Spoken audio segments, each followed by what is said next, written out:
Hello, everybody. Welcome back to another episode of the Vantage Driver's Seat, our weekly Vantage recap show. With me this week is Elliott. Say hello, Elliott.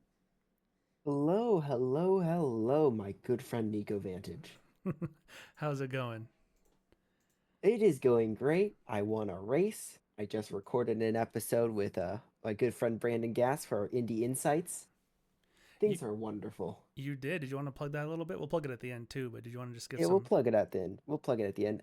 Yeah, Indy insights? Insights, an IndyCar podcast, releasing Wednesday mornings. So by the time you're watching this, the first episode is already up. We covered our early for driver predictions, some rule changes, as well as a good introduction into the 2025 IndyCar season. Yeah, first race for IndyCar is about a month away, isn't it? Or it's about two Just weeks under away. that. It's like two and a Yeah, half or 3 weeks it's away. it's Yeah. it's coming up closely. It's March 2nd. Oh my God. Yeah. So about 2.5 weeks. That's pretty crazy. Well, Yep. that should be fun. That should be a good listen. So, yeah, like he said, if you're listening to this now and you haven't already listened to the Indie Insights podcast, then stop what you're doing now. Go listen to that. Then come back to this so you don't get confused. Absolutely, absolutely. All right. Well, without further ado, it was a shorter week. The console side of things had some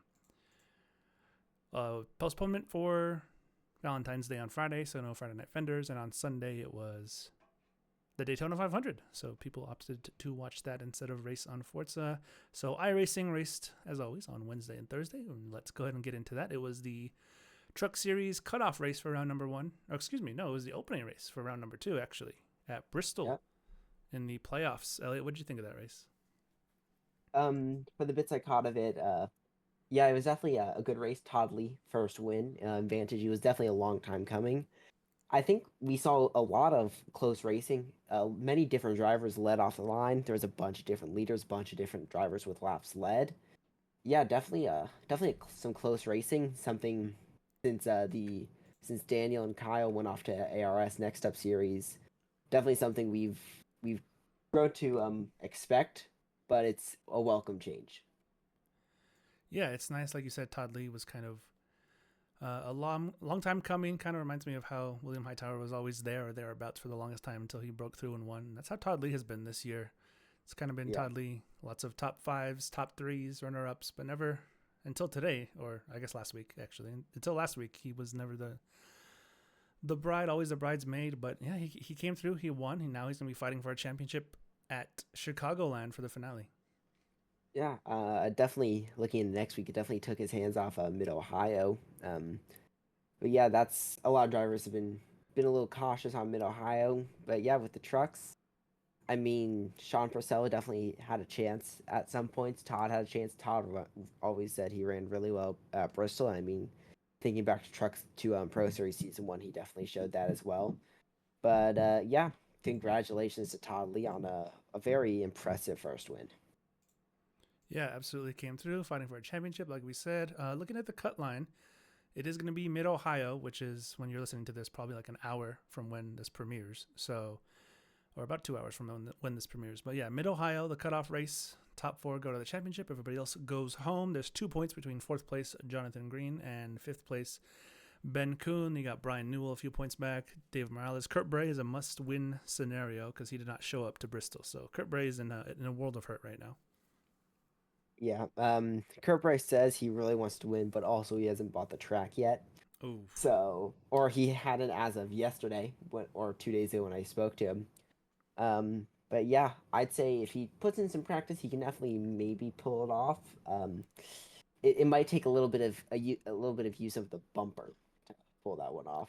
Yeah, it's a cutoff race, so he's gotta get there. I know Todd Lee's always pretty strong at road courses. He hasn't won at a road course, but I remember at Zolder, he was the only guy not to get lapped, if I'm not mistaken. Besides you, there's like the top three at Zolder, if I remember correctly, didn't get lapped, and he was Todd one of Lee them. was the only one not to get lapped. No, it was Todd I Lee. was Okay, third in that race. Yeah. yeah, that's right. So Todd Lee Uh, actually held his own. I mean, he wasn't Daniel Michel's pace, but he held his own. So watch yeah, out and I for mean Todd Lee. he's locked in. So Yeah, nothing to lose. yeah, So who's to say he doesn't just sling it around Mid Ohio, maybe steal another victory and eliminate some people along the way. yeah, absolutely. Some drivers, I think it also might be interesting on the cutoff there. Ben Kuhn, he's been running some great laps. He might be able to squeak his way into the fourth slot if none of the other none of the other drivers excluded, they don't get a win. I think the real thing they'll be looking for will be Ben Kuhn versus Jonathan Green. They don't have any playoff points, so it's just going to be straight up. Ben has to finish 2 spots or better ahead of Jonathan Green. Yeah, that's going to be real interesting. I think David Morales, he's always had pace. I feel like I mention this every week. He's good for the first stint, then things kind of fall off. But if he could put a full race together, David Morales, I think he could maybe sneak in there. Was that 5 points behind Jonathan Green? So Yep. that'd be 5 spots. Of course, obviously, if he wins, he's in as well. But it's Yeah. going to be close. It's going to be very interesting to And see. and of course, if Ben and Jonathan do get that tie, it's going to be Jonathan that gets that tiebreaker. So Ben needs to gain 3 points there on he needs to gain 3 points on Ben there right at the end of that race. Of course, no stage in the PPE Truck Series. So yeah, it's not going to matter at where you finish at the 40% mark. You just need to get that 3 spot ahead for Ben across the line. Yeah, and he also can't lose any spots to Brian Newell, who's just 1 point behind Nope. him. So Brian Newell needs 4 points, I think. Yeah, 4 points clear to go ahead and get in. So Jonathan Green, Ben Kuhn, and Brian Newell. Excuse me. That's who we're going to be watching tonight for the PPE Truck Series at that cutoff. Sean Purcell's pretty Yeah. safe, barring him like completely not showing up at all. He'll be pretty much good to go as long as he like finishes in the top 10. Basically, he'll be fine. Yeah, Um, definitely. I don't know off the top of my head what the playoff point situation is going into this cutoff round, but yeah, who knows? Maybe some of these drivers like Sean will be guaranteed safe just off playoff points. I mean, he already is basically guaranteed safe, but yeah, it's definitely going to be interesting. Maybe he might fall to that fourth seed, which obviously won't matter in the end with the points reset, but could be some talking points to go off of. He hasn't been strong on road courses. Most of the drivers haven't. Think looking back on Brian Newell, I mean, last weekend at Road America, he didn't show much. He was very much off the pace, very much wrecking. Wouldn't expect him to be able to make this transfer, but yeah, who knows? Never say never. Maybe he'll just end up pinballing the whole field and into the keyhole, and he'll be able to walk away with that win or spots needed to advance. Yeah, well, speaking of Brian Newell and pinballing at a road course, I think this is a good transition point to talk about Road America for the Pro Series on Thursday of last week. You were there. You won, actually. Pole led every lap. You didn't really have much of a competition, although looking back, we might have had some competition if turn one maybe played out a little bit different, but unfortunately for everyone else besides you, it did not. Yeah, I'm not a full time driver, so I was a little bummed out that I didn't get to have the race, but I will happily take the win. Uh, Daniel and I spoke before the race. It was we both knew it was going to be us two, fighting for it. We thought Kyle would be easily third, but yeah, I mean it showed he was off. He was about a second off my pace there. By the end of that race, I was about half a second. Daniel was about half a second off me as well. I impressed myself even with how much pace I showed there, even at the end. And yeah, I felt like it could have been some very good battling, especially in the early stages before it just settled into a strategy race on when to pit and take tires. Yeah, Michelle managed to recover to third, although after turn one, as I mentioned, if you haven't watched the race, you might just want to go back and watch that first lap and you'll get the gist of it. But he got knocked off the track. It was him, Kyle Purcell, and Hightower as well, right? We were involved mostly. Yeah, There was like five spinners, but turn one period, it was knocked out involved in that were P2 through P8. So not all of those were the same incident, but yeah, a lot of chaos going on in turn one, which honestly surprised me, considering thinking back to Vantage Pro Series Season 1 at Road America, they kept turn one clean. they did, But yeah. yeah, they some slight mistakes here and there in turn one led to that big cluster of cars just all out of that contention for a bit there. And yeah, I feel like Daniel definitely showed why he's one of the better road course drivers here. He drove from last all the way to P3. I definitely think it was helped in part by that by all the crashes and single car incidents going on.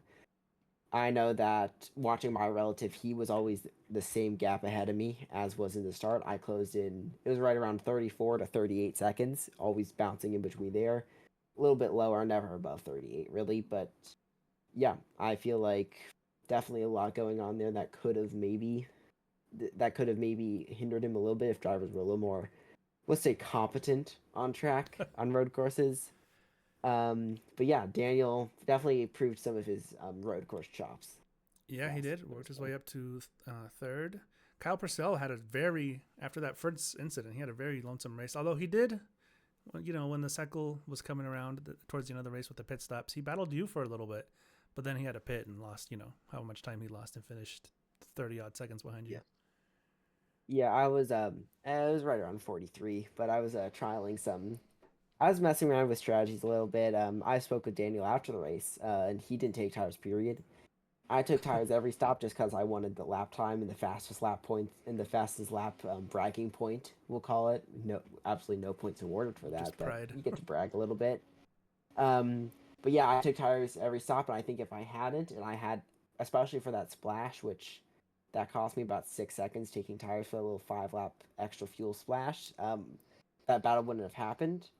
But yeah, I feel like it was fun for a little bit, having a car. That was the first time all race I'd had a car in my visual that wasn't a lap down from Right. me since that lap one incident. But yeah, I mean, it was fun. We both knew it was a faux battle until he had to pit, so that's why we were going at it a little bit less.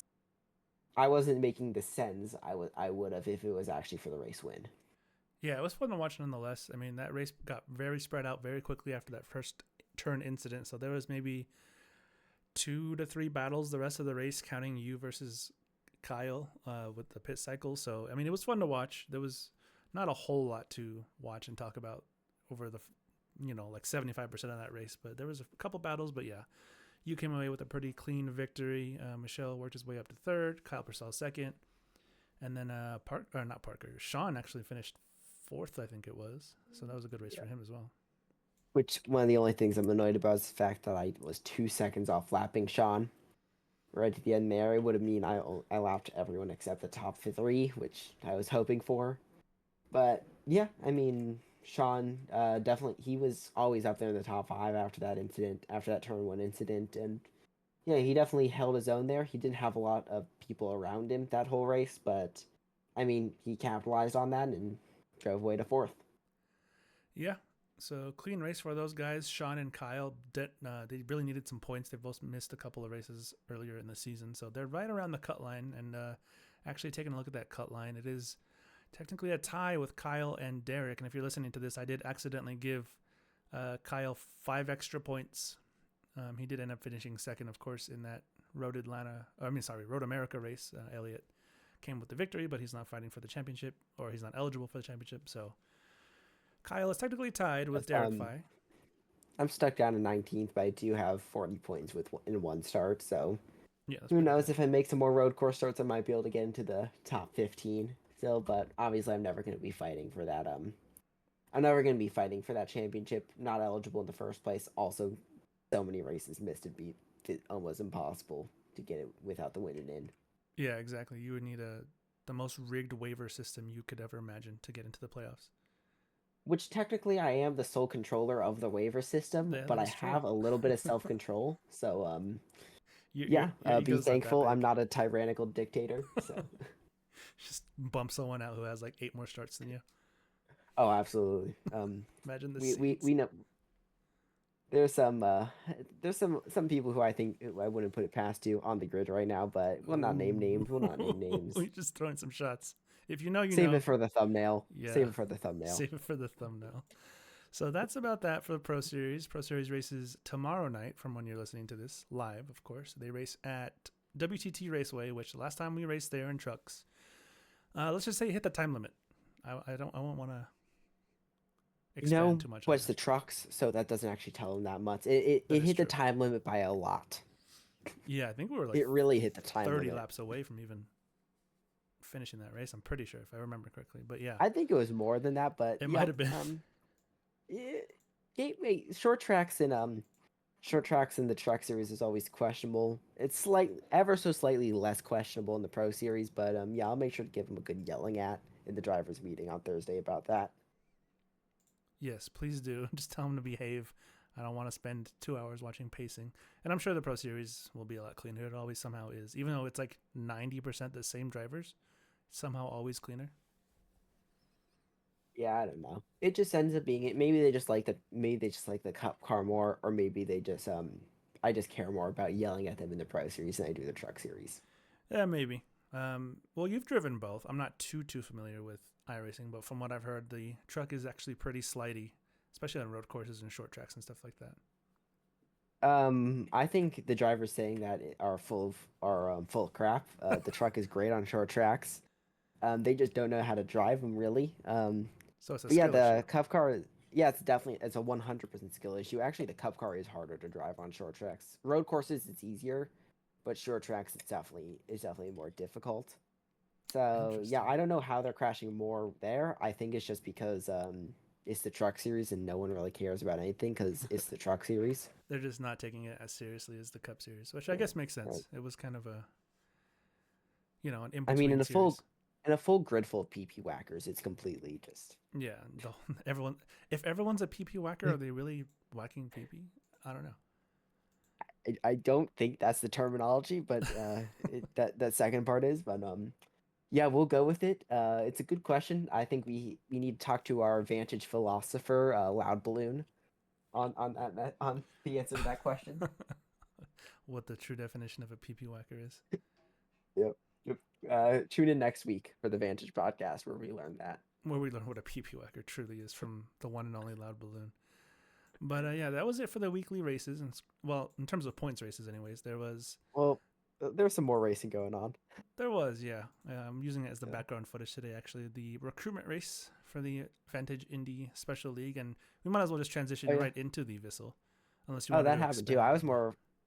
I just wanted to talk real quick about the bottom split Oh racing. yes, that was a fun little Yes. stream that you and Parker did.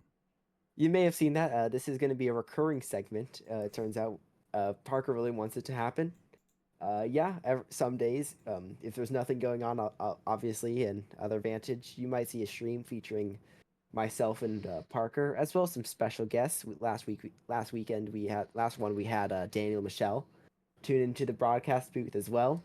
Yeah, streaming some bottom split C fix trucks at whatever track they're at, and if it's not a super speedway, then something else at a super speedway. Watching some chaos. Yeah, completely unserious. We have Bum of the Week as our recurring segment. But yeah, tune in to the worst of the worst in Vantage iRacing, or just iRacing, period. Somehow we managed to keep creating even less serious content week by week. Yeah, it's honestly takes effort at this point. It's so unserious that it's getting serious. We're putting so little effort in, we have to start putting effort in just to make Just put to less effort in. you have to actively go out of your way to not make effort. Yep. But yeah. I love it. Uh. Anyways. Yeah. The Vantage Indy Special League. Let's talk a little bit more on that one. Yes. So, as briefly mentioned last week and in the previous broadcast, you might have heard it here and there. If you're following us on Instagram, we posted a couple of teasers. We posted the schedule. We've posted announcements, stuff like that. But anyways, the Vantage Indy Special League, and we'll get into the name, what it means, because some of you might not know. I didn't know at first, but then I came around to it. Um, but yeah, so starting March 29th on iRacing, of course, we're kicking off the season at Sebring, and we'll go through the whole schedule here in a little bit. But yeah, it's IndyCar racing. It's 22 rounds over the course of, I think it's 44 weeks. I think at this point, after our schedule updates, it's 46 weeks. 46 weeks. So yeah, March 29th to December 20th. It's not every single week. So if you're listening to this, don't freak out. We're not racing 40 weeks in a row. That's insanity. It's only 22 races. There's a couple of weeks off here and there, holidays, stuff like that. We skip like Thanksgiving and everything, Thanksgiving week, things like that. We're obviously not racing into Christmas and New Year's. But yeah, the entire schedule is posted to our Instagram. We're going to go over it right now, but full length Indy 500, aka the Vindy 500. Lots of variety of tracks, some tracks that IndyCar has never raced on or doesn't race on anymore. But yeah, let's start from the top, shall we? Yeah. Before we get right into that, just let you know there is a recruitment race going on right now. 25 drivers sign up. You can be one of them if you tune into our next one every Tuesday and Saturday. We have two on Saturday actually every week now. But yeah, one we're going on right now, and yeah, let's get into the schedule. Yeah, so 3 recruitment races a week, 22 races though. Starting at Sebring, I don't, off the top of my head, I know IndyCar tests there. I don't think they've ever raced there, have they? They probably did many years ago, Like the before you or 70s I or were 80s? both Yeah, born, probably. maybe even earlier than that. But yeah, the test there, even their last test was literally yesterday, Yeah, like the other day. Yeah. at Sebring. Yeah, I mean they're there sometimes. It's definitely been a good track for them. So yeah, we're gonna see what it's like racing there. Yeah, I think that's a great place to start the season off. Sebring. It's a challenging track, so it's going to be like, I mean, it's a street track. Technically, it's an airport, but you know, same difference. Or I Yeah, guess it's same an deal. old airport, right? Or is it an active airport? It is not an active airport now. Okay, I didn't think so. I just know it was an airport at one point. But yeah, Sebring, March 29th. That should be fun, followed by VIR. So those first two races, well, really the first three, but the first two are like very challenging. You're gonna see, you know, you're not just gonna be able to show up and like dominate. You're gonna have to Yeah. practice. This is gonna be a proper league. Not that what we have now isn't proper, but this is gonna be a very Okay. challenging league. You're gonna have to be very consistent. These races are 70% length, 80, 80%. 80% length. That's right. So they're not short either. They're gonna be probably about an hour and a half or more, depending on the lap count and cautions and everything. But Yeah. it's going to be a lot of fun. Sebring VIR, two challenging tracks. I don't think VIR has ever hosted an IndyCar race. Again, unless we're talking about like the 60s or 70s. I think they might have hosted one a little sooner, but yeah, definitely been a good chunk of time on that. And then we head to round three, the probably most famous street circuit in all of the United States, Long Beach. That's a classic IndyCar track. They've been racing there for ages, every single year. It's a great race in real life. It's going to be a great race on iRacing. We did have one race there in the Pro Series, season number 1, where you won by a lap. Which I won. Yes, by a full lap.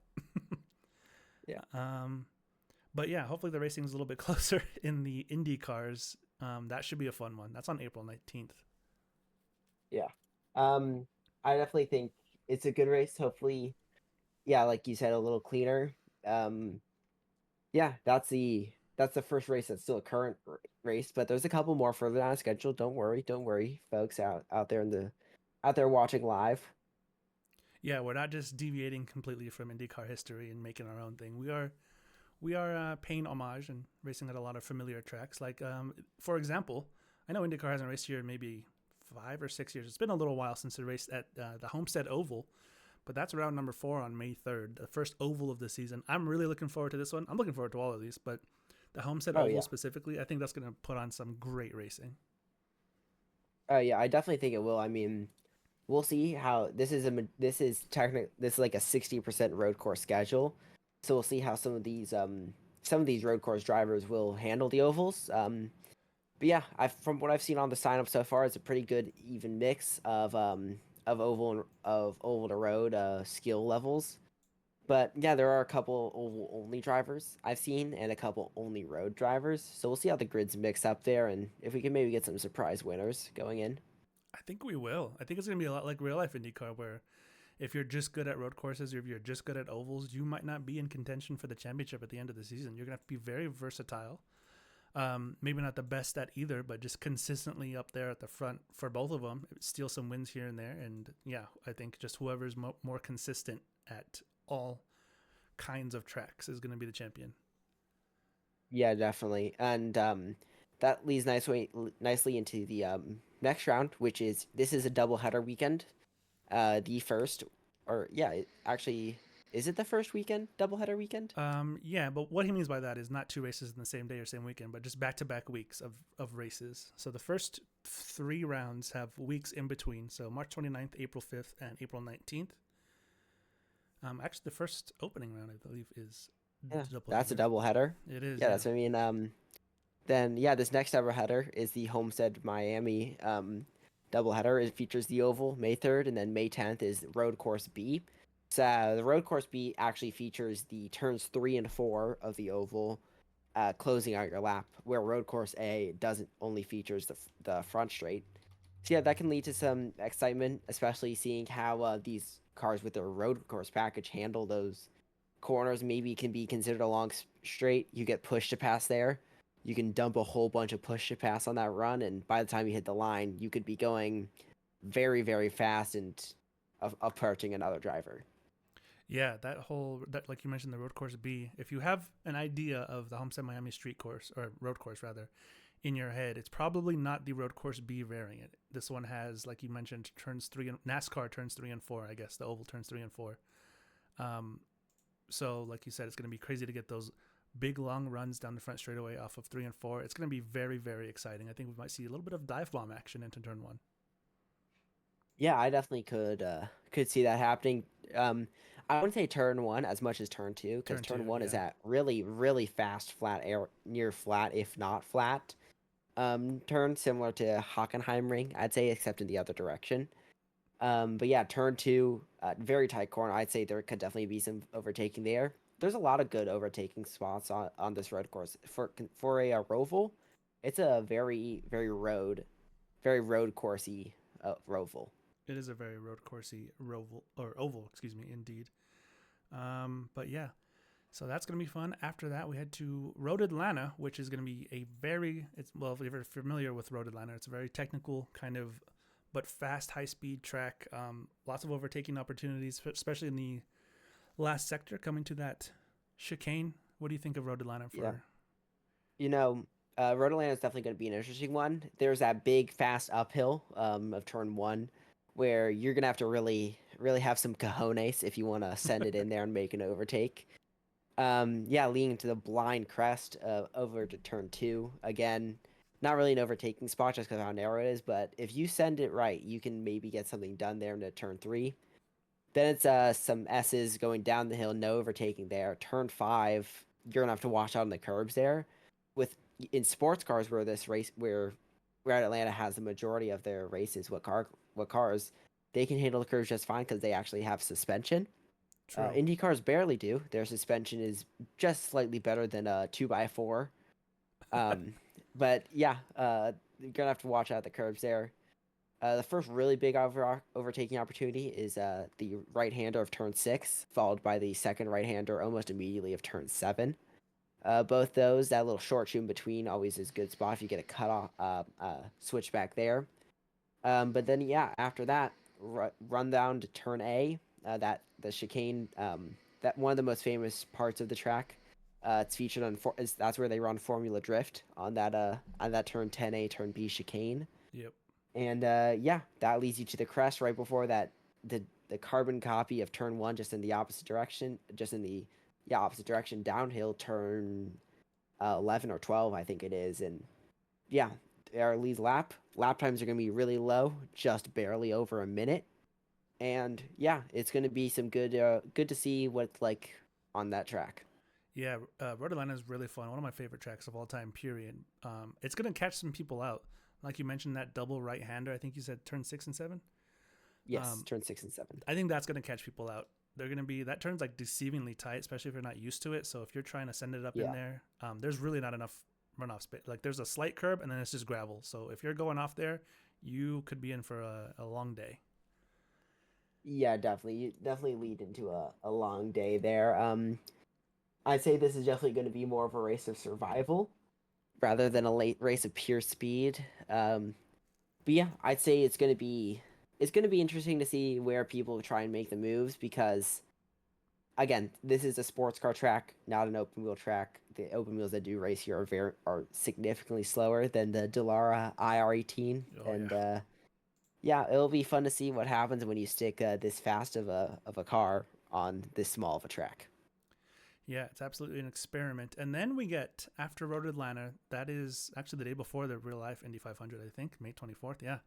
Um, Yes, it is. we get to the month of June, which for those of you watching at home, or I guess listening at home, might not know, the month of June, that's like Vantage month. Basically, we have a thing called Vantage Week where we celebrate the anniversary of the server. We play games all week. But anyways, let's start with the month of June. June 7th, Indy Road, or Indy GP, IMS Road is what we're going to call it. That's June 7th. Everyone knows this track. It's classic. It's a very, I don't want to say like basic track, but like when you think of a road course, you think of, this kind of track. It is very fundamentally sound. Yeah, very, very fundamentally sound. I know some drivers really don't like it just because of how flat it is and how quote unquote boring it is.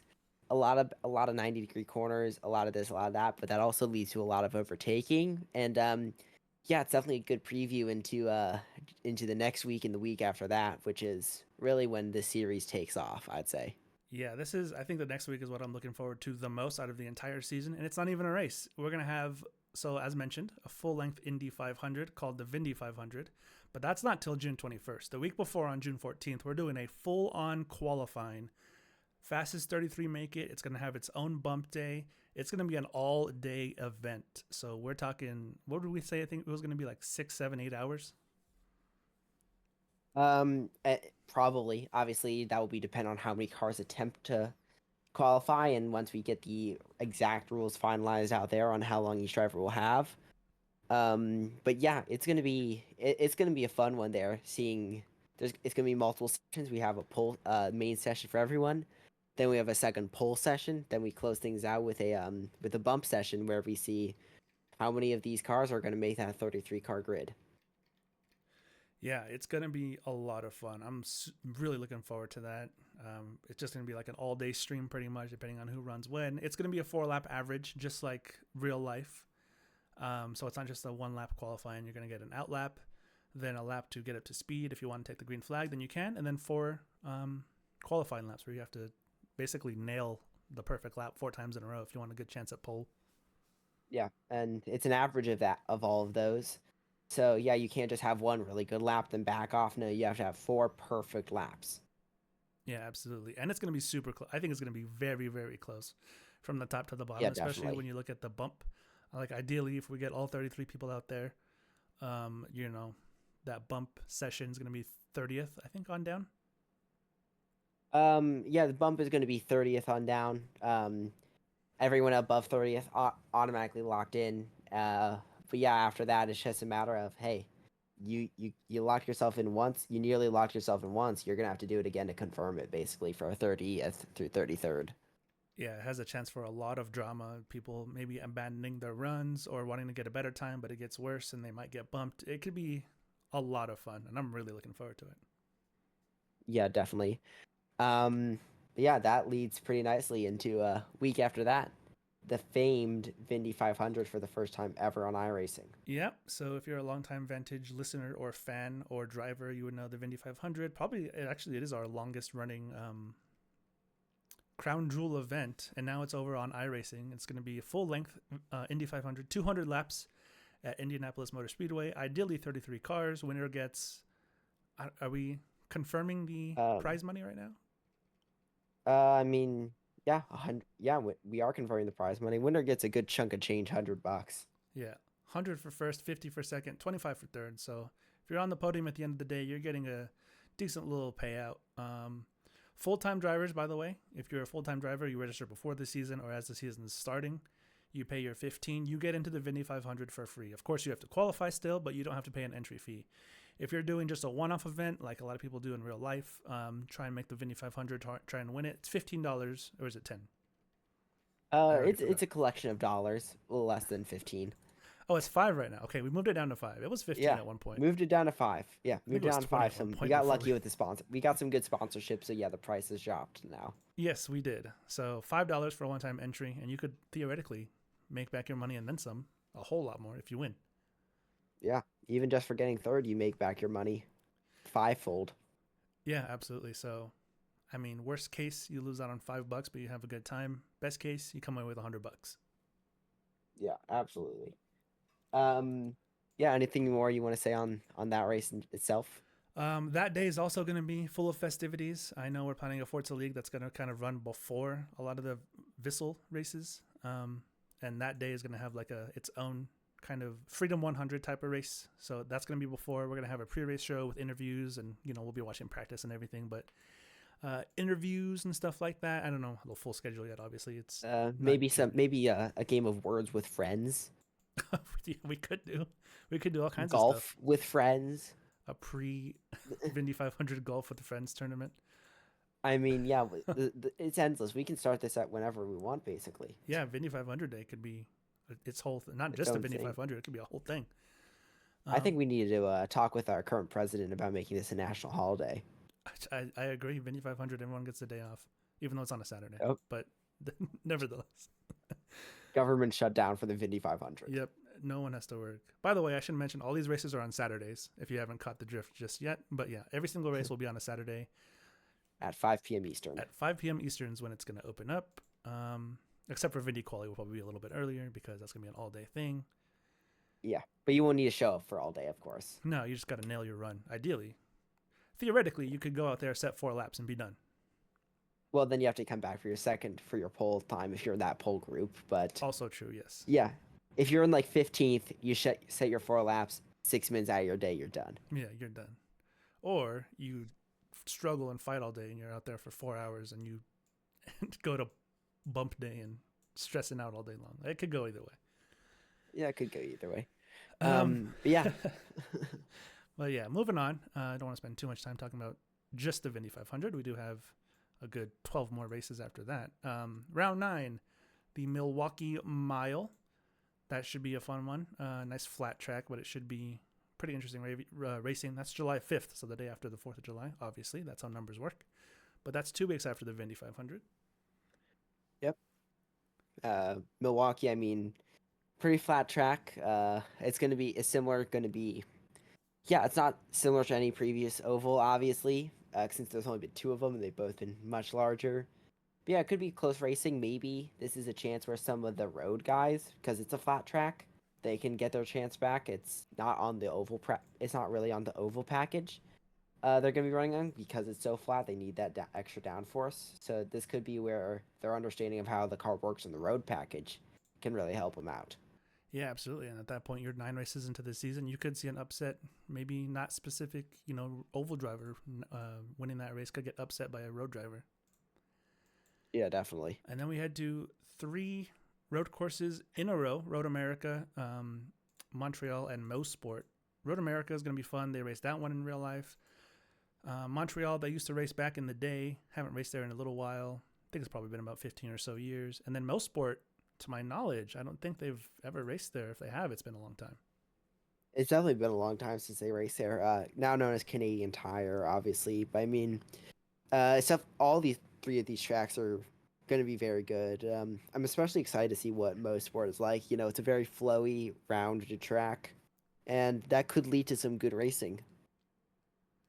Yeah, Mo Sport's kind of it gives Road Atlanta vibes a little bit. Also gives Barber vibes a little bit, and we'll get to Barber later on. But yeah, Mo Sport's a very unique track, and I think that could be fun as well. Yeah, definitely. And then we go to Gateway, another flat-ish oval, aka WTT if you're a youngin. But yeah, Gateway, August One of the 23rd. youths. One of the youths, not me. Back in my day, we called it Gateway. Yeah. But yeah, Gateway International Raceway. That should be a fun one. Another flat-ish oval could be an upset winner. We could see there. I don't know. Could be interesting. Yeah, definitely. I feel like it's going to be similar to how it is in real life testing your overtaking ability. I mean, there's a little bit of banking. I'd say slightly more than Milwaukee, but yeah, uneven corner sizes. So you're gonna might be see some drivers better in 1 and 2 compared to 3 and 4, and vice versa. So yeah, it's gonna be a test of your overtaking ability as well as your ability to adapt to different corner sizes. Yeah, and then we take a huge right turn and we go to Coda, Circuit of the Americas. If I'm not mistaken, they only raced there one time. Did IndyCar back in 2019. Yeah, I'd say so. They Giant might have raced there track. sooner, but Yeah, they only raced there a couple times, maybe once or twice. But yeah, Coda, of course, famous F1 track. I think these cars have the opportunity to make it an interesting race. It also has the opportunity to get very spread out. I think it just depends on how the drivers are, who adapts well to this track. It is very, I don't know, it's a driver's track, I feel like, for Coda. yeah, I definitely agree. It's more of a driver's track. No, also it is a very flat track, so that could lead to not a flat track in the sense of there's the giant hill, very famous for that, but it's once you get to the corners themselves, there's not a lot of off camber or on camber. Yeah. It's more of just straight up corners. Some drivers like that, some drivers don't. It's tough to say really what it's going to be like. out there. But yeah, I think they run good. F1 runs good there as well. And when IndyCar did run there, they ran pretty good as well. Yeah, I'm gonna have to go back and rewatch that IndyCar race. I know IndyCar during the pandemic actually did a little special thing there at Coda with some F1 guys and some IndyCar guys, and that was pretty fun. So could be interesting. Like I said, a driver's track. And then we head to Loudon, aka New Hampshire, which IndyCar hasn't raced there in a little while. But they have another flat-ish oval. That one has the opportunity to be good. I think whoever wins at Gateway is going to have a not advantage at Loudon per se, but could be competitive at Loudon as well. Yeah, definitely. I mean, this is one of the first tracks we've seen on the calendar besides Homestead Oval and the Indy Oval that's actually had a race, as well as Long Beach that's actually had a race in a previous Vantage iRacing series, and yeah, trucks race at New Hampshire Oval, and they ran pretty good there. Yeah. There was the usual truck shenanigans going on, but yeah, they it just since that race, it's actually gotten a complete content refresh and graphical refresh. So it's gonna look very different, look very modern, and yeah, I'm excited to see what it's like. Yeah, that should be fun. And that's not the last. There's actually a couple ovals. I feel like the ovals are kind of loaded towards the end of the schedule. You'll see what we mean here. So that's round 14 on September 20th. Then 2 weeks later, we head to Watkins Glen. Is that with or without the boot? Actually, Loudon's round 15. That is with the boot. Round 15 with the boot. Yes. So with the boot, that should be fun. I like Watkins Glen with the. I mean, I like it either way, but I like it with the boot, especially for these cars. I think without the boot, it'd be a little bit too quick. Yeah, definitely. I mean, it'd be like a 40-second lap. Um, these cars run very fast here, especially with that push to pass.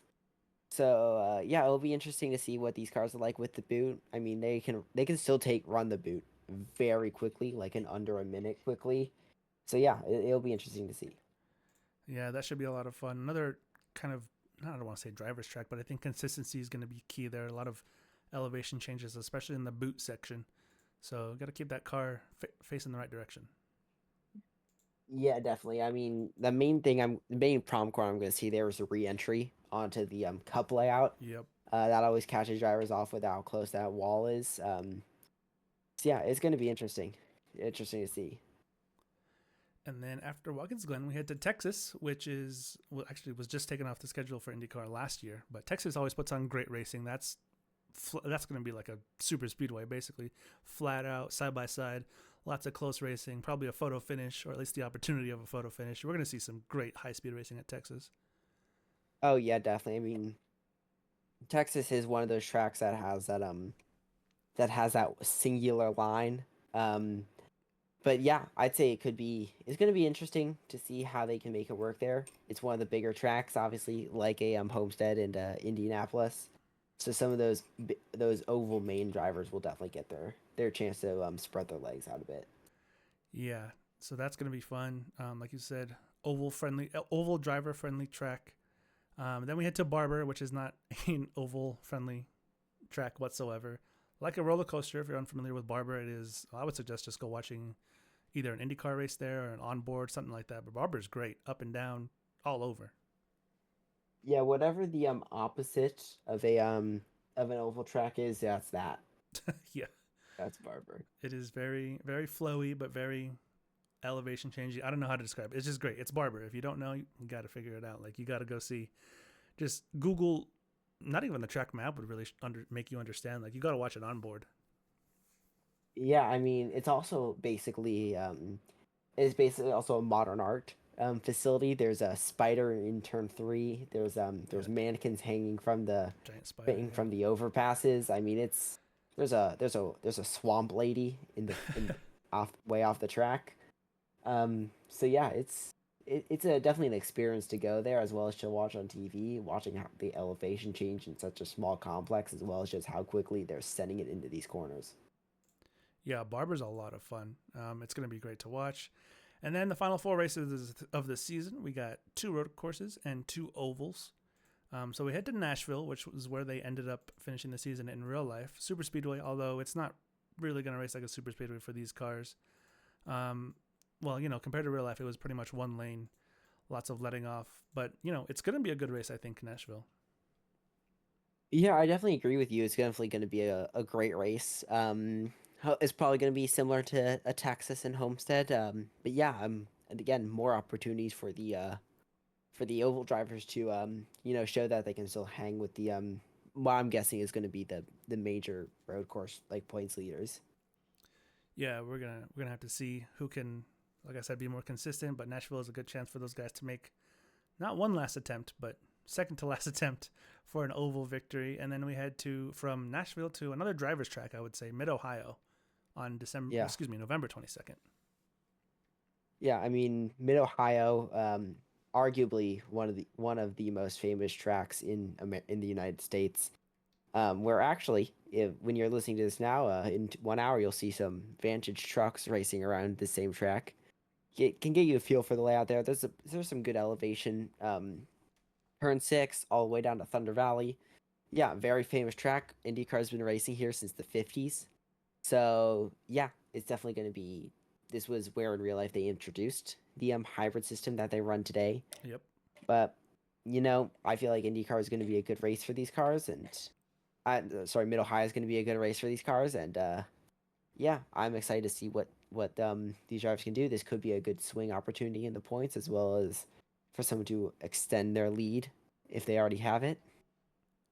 Yeah, this could Mid Ohio could really turn the championship on its head if it's not wrapped up by then. Because then we head to Auto Club, which is going to be, first of all, Auto Club, my beloved, rest in peace. I can't believe what they did to that track. Second of all, this is going to be incredible for IndyCars. It's going to be flat out. This is probably, maybe besides the IMS Oval, maybe even tied with IMS Oval. It's going to be one of the fastest tracks on the entire calendar. Yeah, I mean, today they're no longer flat out just with the downforce packages. It's only a slight lift into the corners down to like, but you're still at no almost at no point under 200 miles an hour, which that's crazy to say. An average speed in excess of 200 miles an hour, not including pit stops, is something you don't get often. You only get it outside Indianapolis, and so yeah, I feel like this is going to be a good opportunity for those oval drivers for the final time. If they were primary oval drivers, they might want to mark this out as, hey, I need to be here by then. I need to win here to keep my hopes alive to maybe get a surprise win in Laguna Seca the finale. Yeah, Auto Club's going to be great. And then we head to Laguna Seca, round 22, December 20th. This is going to be, I think, the ultimate track. IndyCar used to finish here until they switched it up a couple years ago, but IndyCar used to end here a lot of the time. I think it's like the perfect finale track in terms of American racing tracks. I think Laguna Definitely. Seca is just chef's kiss perfect. Yeah, I mean, there's gonna be it's gonna it, all the gloves are gonna be off by then. My guess is the championship won't be decided until Laguna Seca. So yeah, gloves will be off. Racing will be a little bit nasty in some parts. I'd say I wouldn't. I would. I'm expecting some elbows to be thrown out a little bit. Yeah, it's going to be, I think, Laguna Seca is the perfect place for tempers to flare. So watch out for that. Um, but yeah, that's the season. That's the schedule. Obviously, I think we're all looking forward to the Vindy 500. Anything else though besides that you're looking forward to? I mean, I'm looking forward to all to Homestead ovals, all the double headers. Actually, I'm looking forward to just to see what it's like. To experience a doubleheader of two back-to-back weeks. We're gonna have it right off the beginning, but then there's gonna be some lulls, and just seeing what drivers are like when they don't have that week off to get some more practice in. Yeah, starting the season, Sebring VIR, 2 weeks off, and then or I guess 1 week off, and then heading to Long Beach. So they're gonna have time to collect themselves, and then right back into the chaos at Long Beach. It's gonna be so much fun. Yeah, exactly. It's gonna be a test of skill of these drivers, and hopefully a couple of these guys can walk away with some good cash prizes by proving that skill. Yeah, and that's gonna do it for the VISL schedule overview. Like I said, it's on our Instagram. It's also in the Discord. If you're not signed up, this is a great time to do so. Signups are filling up quick. So if you want a specific number or anything like that, you got to get on that. Because if once it's taken, it's taken. That's it. Nothing we can really do about it. Yep, absolutely. There's definitely going to be a link in the description of this video to the Vantage servers, the Vantage iRacing one where the VISL is held, as well as main Vantage server for all the other series like for all the ACC series, Forza series, anything else. I don't know, F1 race stars even. We could bring that back. Yeah, you've been campaigning for that. If the servers were still up, absolutely. VF1 Servers season still F1 race 7, stars. F1 race stars. Let's do it. Yeah. But yeah, before we round things out, let's actually go ahead and take a look at the weekly power rankings, as we do every week. So as previously mentioned, there was no Forza races this weekend, which means any of the console guys that you're used to seeing up there might have dropped a spot or two, and that's exactly what happened. Daniel Michel continues to lead the way as he does. He hasn't won, but he is still the most consistent driver out of everybody. Rattled off all those wins earlier in the year, and he stays out front. Sean Purcell jumping up to second place, passing up Deutsch, however you say his name. Hightower up a spot. Todd Lee up 3 spots with his win at Bristol, jumping up to 5th. And then Kurt Bray losing 2 spots. Kyle Purcell somehow managed to stay exactly in the same spot. Hertz, who swept the Friday Night Fenders doubleheader last week. Well, I guess the week before, actually, because we were off last week. Down to 8th, and then Loud Balloon and Country Pepper rounding out the top 10. They stay in the same spots. As mentioned, those bottom 3 did not race this most recent week because we had Valentine's Day on Friday. For those of them with significant others, yeah, they didn't have an excuse to not spend time with their significant others. And then, of course, the Daytona 500 was on on Sunday. So there was no Retro GP race. Any shocking things you see in the top 10 of the power rankings? Some shocking things. One, Loud Balloon. He's in 9th. I'm surprised he's even in the top 10 in the first place. I mean, he did win You know, 2 nothing. FNF races. Yeah. I was expecting him to be up there, ahead of me, of course, but not top 10 worthy, especially not 9th. That's crazy for probably the largest, probably the closest to the top he's ever been in anything. Oh my goodness! Um, Calling out loud for no oh, reason, catching strays. no, I'm not done yet. I'm not done yet. Oh my god! Another name I'd like to point out, all the way down, 16th, or sorry, 17th now, Chief Dankaroo. Oh boy! What a! If we decide to look one place up, you'll see me. I've done less starts with it than him, and I'm already ahead of him in the power rankings. I can You already. know, Oh, I can already hear Chief. how is this possible now? You know, Chief, you're a respectable young fella. You should be able to put more numbers than 17th in the power rankings. What's your deal? You're losing to a person who's only done 3 races ever in this 3 races in 2025, and he's already ahead of you. And with a win. You don't even have a win Oh my yet. god! He's This calling is out Chief. crazy. You know what? We'll save it for the boxing match. Yeah, save it for the boxing match. Chief's gonna clip that and use it as fuel to try and beat you someday. Whenever we do 1v1s, if that ever happens. You For know, those, Vantage Boxing. yeah, Vantage Boxing. For those of you guys that don't know what he's talking about, obviously you see the top 10 on your screen right now. I do keep track of everyone's power rankings. So we've had 42 drivers race so far this year in Vantage, whether it be on iRacing, Forza, whatever. But of course, I'm not going to make a 42-person graphic because that's absolutely ridiculous. So we just show the top 10 on stream, but there is a spreadsheet somewhere that only the admins have access to. So if you're part of the general public, you're only ever going to see the top 10. Mm-hmm.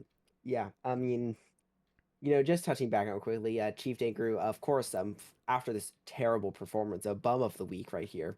Oh my god! Give a round of applause to him. Round of applause to him. Bum of the week. You know, He didn't even race this it's an week.